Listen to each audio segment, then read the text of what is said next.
Solvent मान लो पानी है, मोलर कंडक्टिविटी का, किसका? मोलर कंडक्टिविटी का।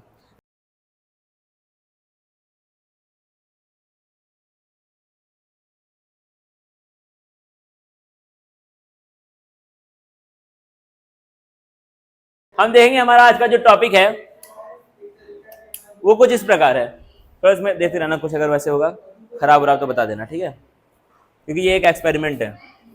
क्या हमारा topic? Measurement of the conductivity of ionic solution. मतलब क्या है? आयनिक सॉल्यूशन की कंडक्टिविटी को हम कैसे नाप सकते हैं, हम कैसे उसको मेजर कर सकते हैं, वो हमको आज के क्लास में देखना है। एक चीज देखना बड़े ध्यान से, we know that accurate measurement of an unknown resistance can be performed on a Wheatstone bridge. तो क्या है?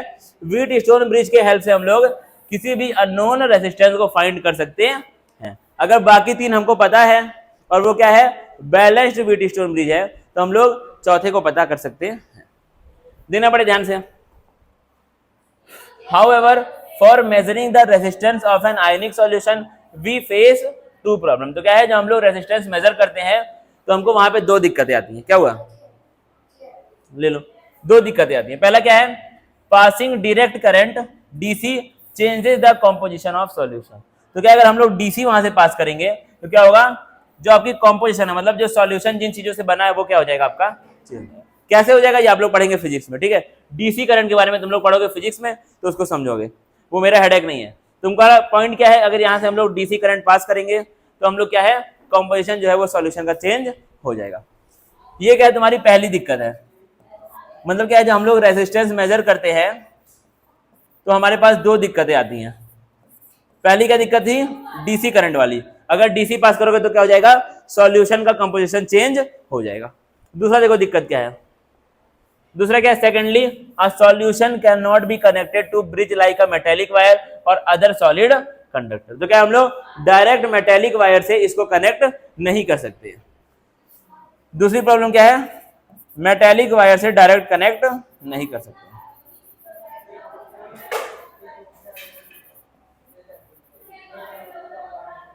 तो इसको लगा दो सत्यम, ठीक है। तो क्या इसको हम लोग मेटेलिक वायर से डायरेक्ट कनेक्ट नहीं कर सकते। हम देखना बहुत ध्यान से, जो आपकी पहली डिफिकल्टी है उसको हमने क्या कर दिया? रिसॉल्व कर दिया। कैसे? एसी करंट पास करके। क्या पास करके? एसी करंट पास करके। दूसरा क्या है? सेकंड प्रॉब्लम को हमने कैसे सॉल्व किया? एक स्पेशल सेल बनाया। क्या बनाया? एक स्पेशल डिजाइंड सेल बनाया। उसका नाम क्या? आपका कंडक्टिविटी सेल। क्या नाम है उसका? Conductivity cell. पहली प्रॉब्लम कैसे सॉल्व हुई? डीसी की जगह क्या यूज किया? एसी यूज किया। दूसरी क्या हुई? मेटेलिक वायर वाली झंझट ही नहीं है, तुमने क्या किया? एक नए टाइप का सेल बना दिया। उसका नाम क्या है तुम्हारा? Conductivity cell. अब ये क्या है? डिफरेंट डिजाइन में आपको मार्केट में मिलता है। दो सिंपल वंस यहाँ पर डायग्राम में आपको दे दिए गए हैं, एक ये वाला और एक। तो क्या है? कंडक्टिविटी सेल डिफरेंट डिजाइन का आपको मार्केट में मिलता है। दो सिंपल आपको यहाँ पे बना करके एनसीईआरटी ने दिए हैं एग्जाम्पल के तौर पे। अब यहां से इंपॉर्टेंट चीज है, ये वाला क्या था?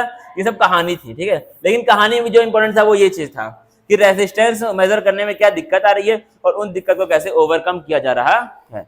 अब यहां से तुम्हारा मेन चीज आती है, देखना क्या है मेन चीज। क्या लिखा है? बेसिकली इनके बारे में हम लोग पढ़ रहे हैं, कंडक्टिविटी सेल के बारे में। क्या क्या चीजें इनके अंदर होती हैं। पहला क्या है?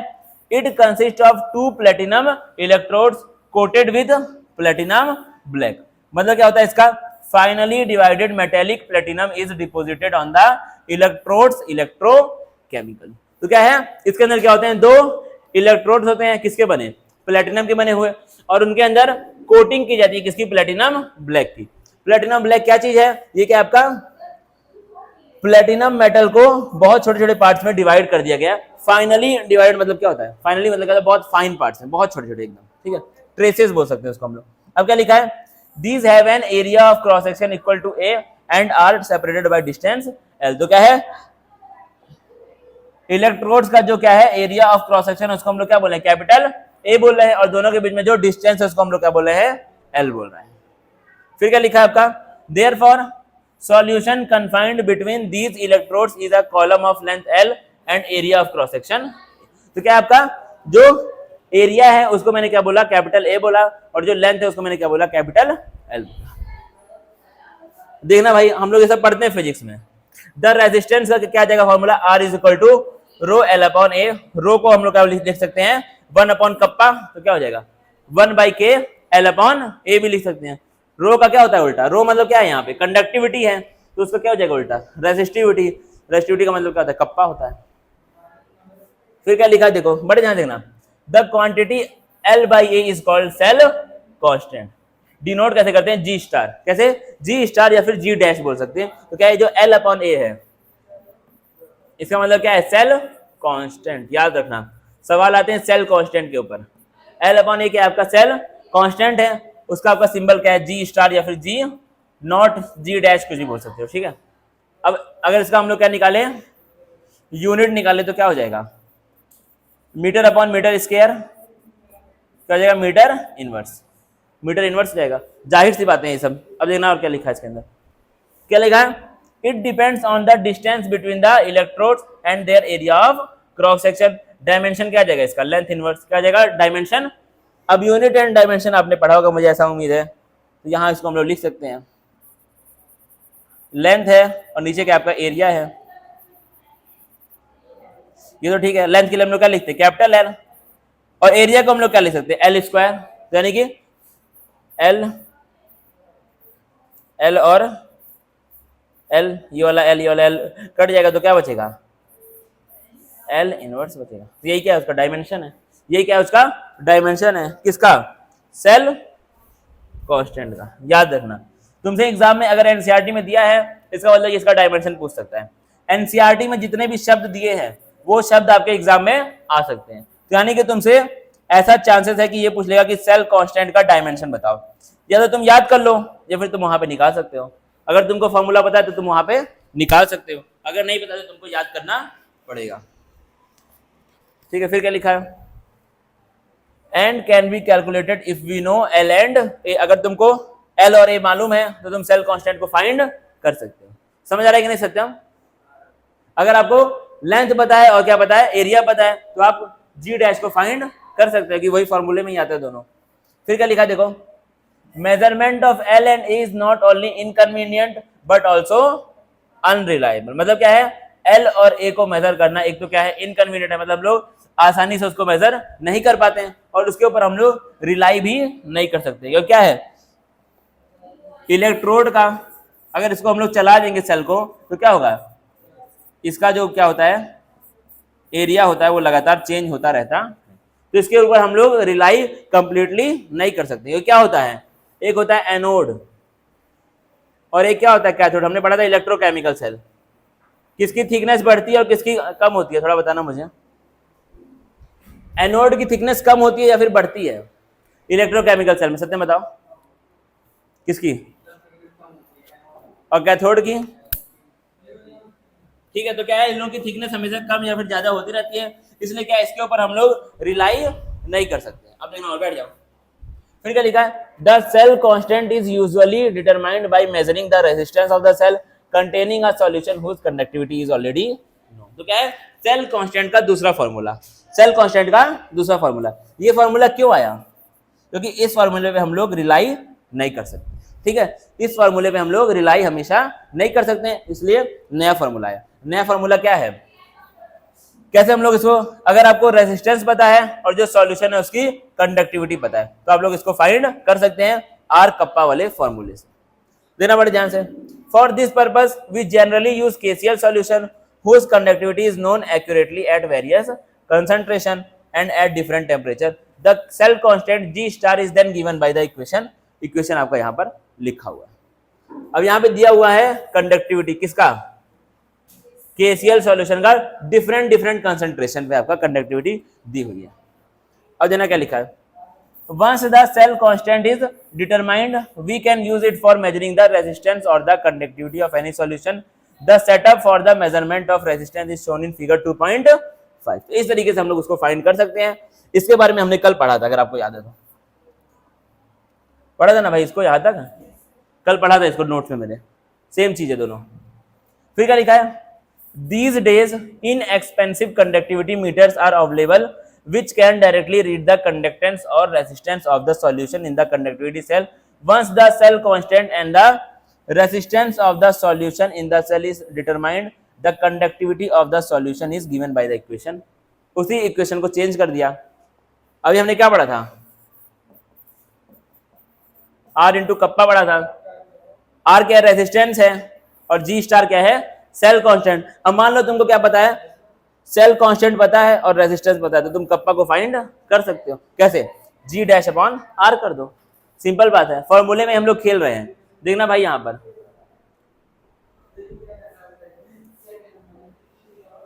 क्या था।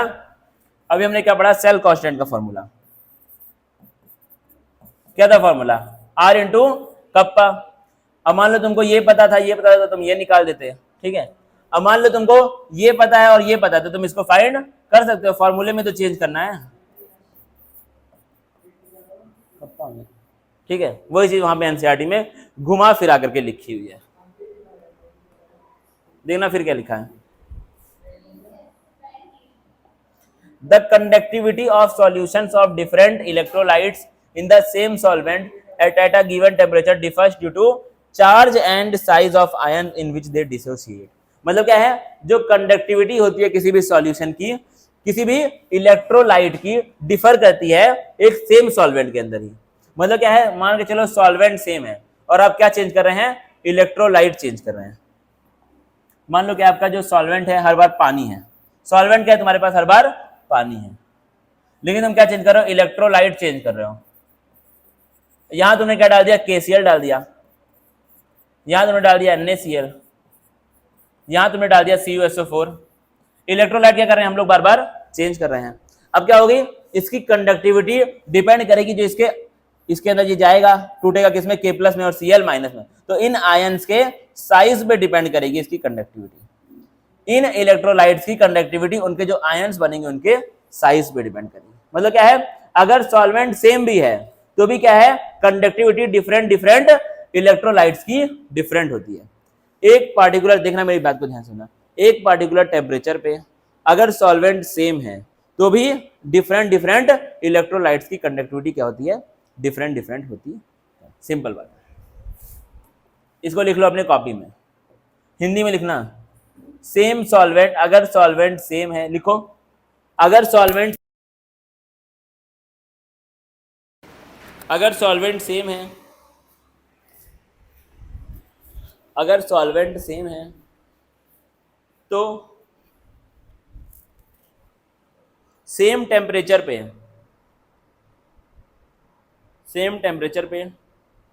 डिफरेंट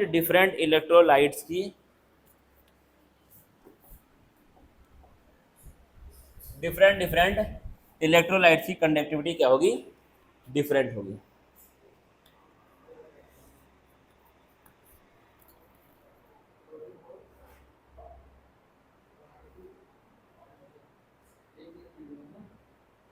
ठीक है, अब देखना बड़े ध्यान से क्या लिखा हुआ है। अब क्या आपकी वो जो कंडक्टिविटी है वो डिपेंड करेगी किन किन चीजों पे। अब तुमको पता है क्या होती है, कंडक्टिविटी डिफरेंट इलेक्ट्रोलाइट की क्या होती है, डिफरेंट होती है। ठीक है, ये जो डिफरेंट होती है ये किस चीज पे डिपेंड करती है, अब तुमको ये देखना है किस चीज पे डिपेंड करती है। पहला तो चार्ज और size of the ions in which they dissociate. Dissociate का मतलब क्या होता है, टूटना। तो क्या आपका वो डिपेंड करती है चार्ज पे और साइज पे, चार्ज पे और साइज पे उन आयंस की जिनमें वो टूट रहे हैं, उन आयंस के जिनमें वो टूट रहे हैं। जैसे कोई एग्जांपल देखना भाई, बहुत इंपॉर्टेंट है ये सब चीजें समझना। दो एग्जांपल आपने लिए, एक क्या डाला, KCl डाला, सॉल्वेंट मान लो पानी है, यहां क्या डाला तुमने, NaCl डाल दिया। ठीक है, अब ये जाएंगे, ये क्या बनेगा, K+ और ये क्या बनेगा, Cl-, ये क्या बनेगा, Na+ और ये क्या बनेगा, Cl-। Cl- सेम है लेकिन अंतर कहाँ है, K+ में और Na+ में। अब तुमने अगर पढ़ा है तो हलीना की, ठीक है। डाउन द ग्रुप क्या होता है, साइज बढ़ता है, डाउन द ग्रुप क्या होता है, साइज बढ़ता है, यानी कि इसका साइज ज्यादा होगा, इसका साइज क्या होगा, कम होगा। तो जिसका साइज ज्यादा है वो उतना धीरे धीरे मूव करेगा, जिसका साइज छोटा है वो आसानी से मूव करेगा। तो क्या है, इन आयंस के साइज पे भी डिपेंड करती है कंडक्टिविटी। इलेक्ट्रोलाइट्स की कंडक्टिविटी उनके आयंस जो टूटते हैं, सॉल्यूशन में जाके जो आयंस टूटते हैं उनकी कंडक्टिविटी पे भी, उनके साइज पे भी डिपेंड करती है कंडक्टिविटी। ठीक है, सिंपल जो मैं चीज बोल रहा हूं क्या है, इलेक्ट्रोलाइट्स की कंडक्टिविटी लिख लो भाई।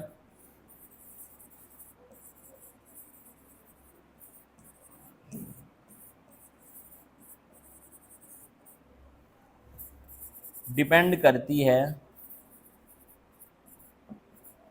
जिन आयंस में वो डिसोशिएट होंगे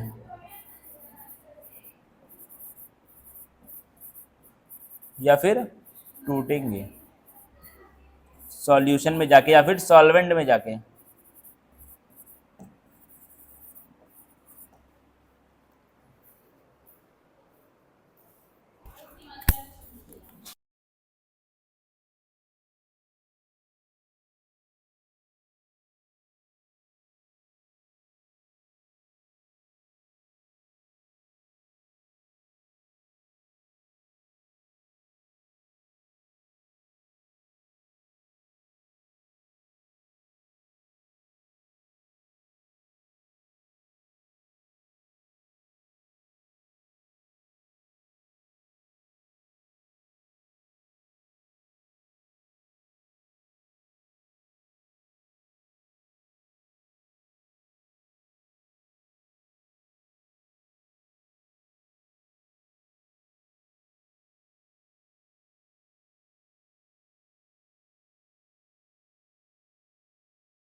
ठीक है,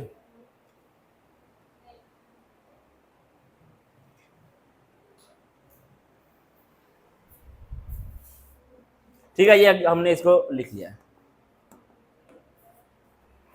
अब क्या लिखा है, पहला क्या था, डिपेंड करेगा किस पे, चार्ज पे और साइज पे आयंस पे। दूसरा वो डिपेंड करेगा किस पे, आयंस की कंसंट्रेशन कितनी है, मतलब कितने ज्यादा आयंस वहां पे प्रेजेंट हैं, या फिर ease with which the ions move under a potential gradient. मतलब क्या है, एक पार्टिकुलर पोटेंशियल ग्रेडियंट पे कितनी आसानी से आयंस मूव कर रहे हैं, उसके ऊपर भी डिपेंड करेगा क्या चीज, कंडक्टिविटी किसी भी इलेक्ट्रोलाइट की।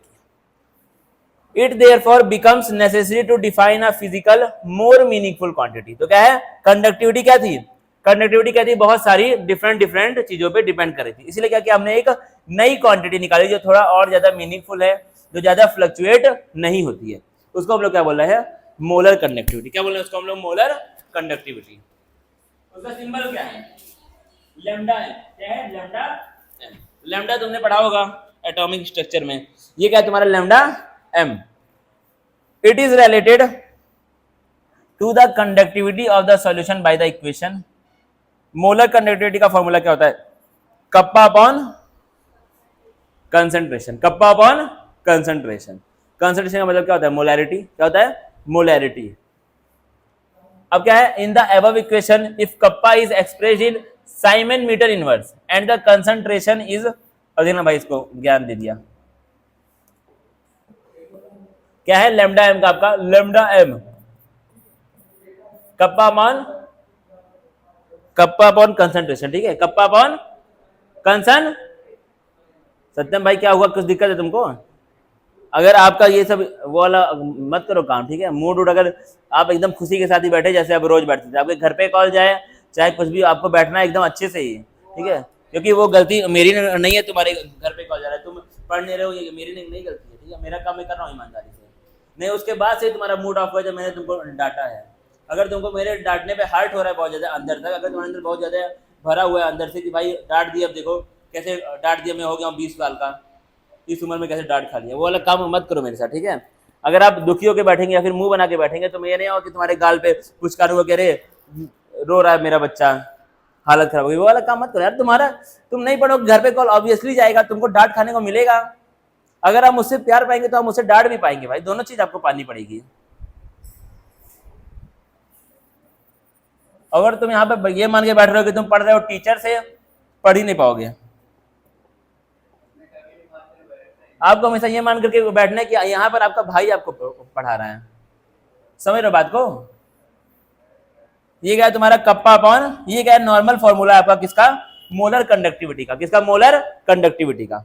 लेकिन हम मान के चलो इसके 2 यूनिट हो सकते हैं। क्या हो सकते हैं इसके? 2 यूनिट।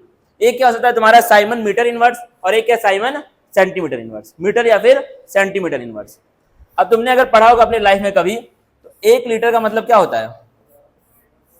1000 centimetre cube. ठीक है, होता है भाई यूनिट में। 1 लीटर, वही तो बोला। अब वो तो होगा ही होगा, मतलब 1 मिलीलीटर का मतलब क्या होता है? 1 सेंटीमीटर क्यूब। पढ़ा होगा फिजिक्स में, फिजिकल यूनिट एंड डायमेंशन में। तो इसको हम लोग क्या लिख सकते हैं? 1000 सेंटीमीटर क्यूब। या फिर इसी को हम लोग और क्या लिख सकते हैं? 1 अपॉन, अब लगाना दिमाग, 1 upon 1000 metre cube. 1 upon 1000 metre cube इसको हम लोग लिख सकते हैं। अब क्या है, मान लो तुम्हारा, अब इसके हम लोग 2 डिफरेंट फॉर्मूले बनाएंगे, देखना बड़े ध्यान से। पहला क्या है, मान लो ये तुम्हारा कप्पा है वो किसमें है? साइमन मीटर इनवर्स में। किसमें? साइमन। अच्छा, कप्पा का मतलब क्या था? कंडक्टिविटी ना। तो आपका कंडक्टिविटी का क्या था फॉर्मूला? कंडक्टेंस का क्या फॉर्मूला है? कंडक्टेंस का ए अपॉन, ठीक है ना भाई। रेजिस्टेंस का फॉर्मूला क्या होता है? रो एल अपॉन ए। इसको मार दोगे उल्टा तो क्या बन जाएगा? कंडक्टेंस बन जाएगा। यानी कि क्या हो जाएगा? कंडक्टेंस का सिंबल क्या था वैसे? जैसे रेजिस्टेंस का आर है, वैसे कंडक्टेंस का सिंबल क्या था? क्या था? Capital G. ठीक है, याद रखना। ये सब चीजें इसलिए बोल रहा हूँ कि सब बहुत इंपॉर्टेंट है। तो इसको उल्टा मार दोगे तो क्या बन जाएगा? ए बाई रो एल। और 1 अपॉन रो को हम लोग क्या बोलते हैं? कप्पा ए अपॉन एल हो जाएगा। अब तुमको यहां से फाइंड करना है कप्पा का क्या कहते हैं वो यूनिट। ठीक है, कप्पा का क्या तुमको फाइंड करना है? यूनिट फाइंड करना है। तो क्या आप यहां से कर सकते हैं फाइंड? अगर आप यहां पे खेलेंगे तो आपका यूनिट क्या आएगा? साइमन मीटर इनवर्स आएगा, या फिर साइमन सेंटीमीटर इनवर्स आएगा। ठीक है, करके देख लेना, यही आएगा। ठीक है, अब मान लो क्या है तुम्हारा जो कप्पा है वो किसमें दिया है? साइमन मीटर इनवर्स में दिया है, या फिर दूसरा केस क्या है? Simon centimetre inverse. ठीक है, दोनों केस लेकर के हम लोग फॉर्मूला बनाने का ट्राई करेंगे। देखना भाई, क्या था? मोलर कंडक्टिविटी मतलब lambda M is equal to kappa. क्या इसको हम लोग लिख सकते हैं? Siemens metre inverse. इसको हम लोग क्या लिख सकते हैं? मोल पर लीटर।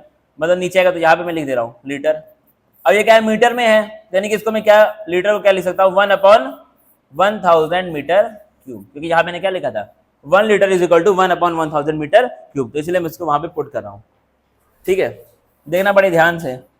अब यहाँ पे क्या है? मीटर के ऊपर 3 पावर है, यहाँ पे -1 है, तो कितना आ जाएगा?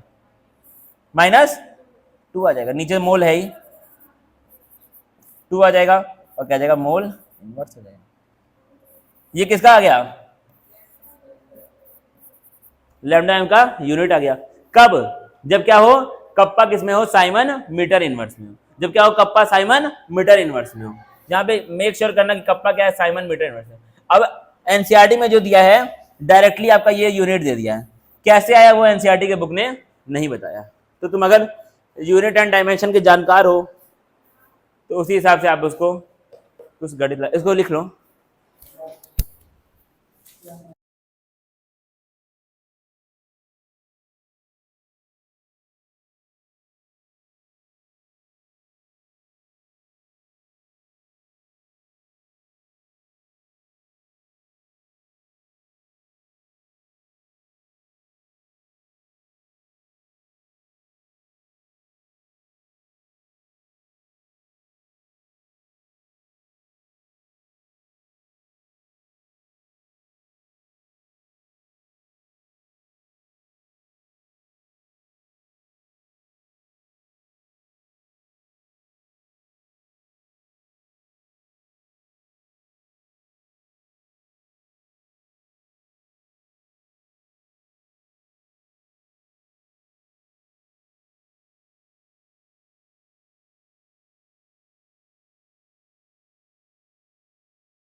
रहे हो तो अगर तुम्हारा दिमाग काम कर रहा है तो यहाँ पे दो फॉर्मूले भी बन जाएंगे।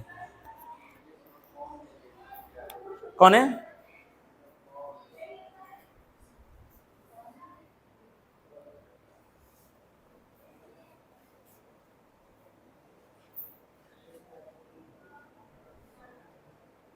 आईटी प्रोजेक्ट के लिए पता नहीं क्या है ये। IT project, post graduation qualification चाहिए ये सब।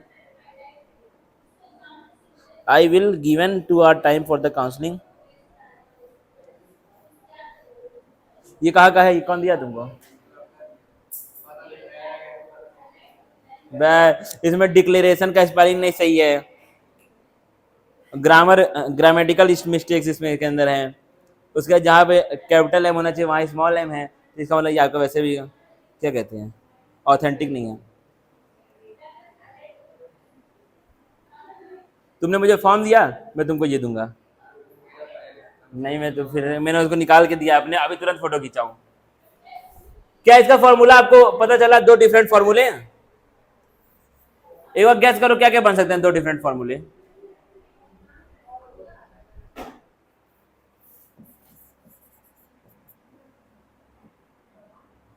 कोई बता रहा है? एक बार क्या है, कप्पा जब किसमें है, साइमन मीटर इनवर्स में है तो एक फार्मूला बनेगा। जब कप्पा क्या है, साइमन सेंटीमीटर इनवर्स में है तो एक फार्मूला बनेगा। यहाँ पे क्या आ रहा था, 1000 नीचे आ रहा था। कहाँ आ रहा था? नीचे। और यहाँ अगर तुमने सॉल्व किया तो 1000 कहाँ आ रहा होगा? ऊपर आ रहा होगा। ठीक है, अगर सॉल्व किया है तो यहाँ पे हम लोग क्या लिख सकते हैं, कप्पा अपॉन सी इंटू 1। एक फार्मूला ये बन गया। दूसरा क्या है, अगर कप्पा किसमें है, सेंटीमीटर इनवर्स में है, कप्पा इंटू 1000 अपॉन सी। दो फार्मूले तुम्हारे निकल के आ गए। अब देखना इसको, अब अगर तुम एनसीईआरटी के बुक में जाओगे तुमको दोनों फार्मूले दिखेंगे। दो क्या दिखेंगे? बस एक ही दिखेगा। सेंटीमीटर वाला फार्मूला तुमको यहाँ पे देखने को मिला है। अरे ये क्या हो गया भाई,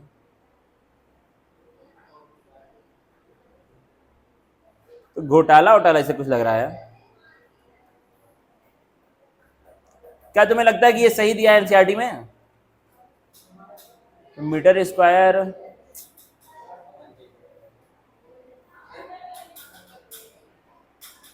जितना मेरे पास नॉलेज है तो मैंने एनसीईआरटी में एक और गलती खोज ली। एनसीईआरटी में गलती खोजने का एक अपना सुख है। यहाँ पे क्या लिखा है, लेमडा एम यूनिट क्या है उसका, centimetre square mole inverse, siemens metre square mole inverse. वही चीज को जब यहाँ पर लिखा है तो यहाँ पे सेंटीमीटर स्क्वायर कैसे बन गया जब वो मीटर स्क्वायर था? तो यहाँ पे भी क्या रहेगा तुम्हारा, मीटर स्क्वायर रहेगा, जबकि सेंटीमीटर स्क्वायर का तो यहाँ पे लिखा हुआ है फॉर्मूला। ये क्या रहेगा तुम्हारा, किट किट किट मीटर स्क्वायर। क्या रहेगा ये आपका? अब ये लगेगा ही नहीं अलग, मीटर स्क्वायर ही था यहाँ पर। यहाँ पे क्या था आपका, मीटर स्क्वायर था। क्या तुमको एनसीईआरटी में गलती दिखी कि नहीं है? इससे क्या प्रूव होता है, नोबडी इज परफेक्ट। कोई भी इस दुनिया में परफेक्ट नहीं होता है। यहाँ पे तो वही वाला फॉर्मूला है, सेंटीमीटर स्क्वायर वाला ही है। यहाँ पर दिक्कत थी ना, जैसे हमने दो चीजें पढ़ी है ना, एक बार क्या पढ़ा था जब मीटर स्क्वायर है, एक बार क्या पढ़ा था जब यहाँ पे क्या था, मीटर स्क्वायर वाला आपने पढ़ा था। और एक अभी तुमने फाइंड किया होगा, वो क्या आया होगा, सेंटीमीटर स्क्वायर आया होगा, जब यही वाला रख के फाइंड किया होगा। ये वाला सबने किया है कि नहीं? अगर नहीं किया तो भाई बता दो यार पहले ही। हाँ तो वही बात है ना, तो इसलिए तो पूछ रहा हूँ मैं। देखो सत्यम, बहुत ध्यान से देखना। ये क्या तुम्हारा, मोलर कंडक्टिविटी। ठीक है, ये क्या है, मोलर कंडक्टिविटी। इसका फॉर्मूला होता है kappa upon concentration. Kappa upon concentration, concentration का मतलब है मोलैरिटी, और मोलैरिटी का यूनिट तुमको तुम्हारे कोचिंग वाले सर ने पढ़ाया होगा। क्या पढ़ाया होगा, mole upon litre, mole upon litre, समझा? और कप्पा का यूनिट यहां पे मैंने क्या बना है, साइमन मीटर इनवर्स। मैंने माना नहीं है, होता ही है साइमन मीटर इनवर्स। ठीक है, बड़े ध्यान से। अब ये क्या है तुम्हारा, साइमन मीटर इनवर्स, और ये क्या है, मोल अपॉन लीटर। अब ये मीटर में है तो तुमको ट्राई करना है इस लीटर को भी किस में चेंज करो, मीटर में चेंज करो, जिससे कि तुम्हारा कॉमन आ जाए कोई चीज और तुम्हारा यूनिट निकालने में तुमको क्या हो, आसानी हो। तो 1 लीटर इज इक्वल टू, अभी हमने थोड़ी देर पहले क्या पढ़ा था, 1/1000 मीटर क्यूब होता है। 1/1000 मीटर क्यूब, यानी कि जहां पर लिखा हुआ 1 लीटर वहां पे हम लोग क्या लिख सकते हैं, 1/1000 मीटर क्यूब। तो यानी कि देखना बड़े ध्यान से, आराम आराम से मैं कर रहा हूं, बहुत आराम आराम से।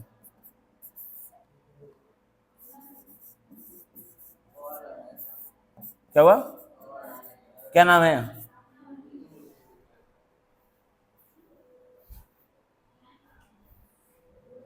कट गया?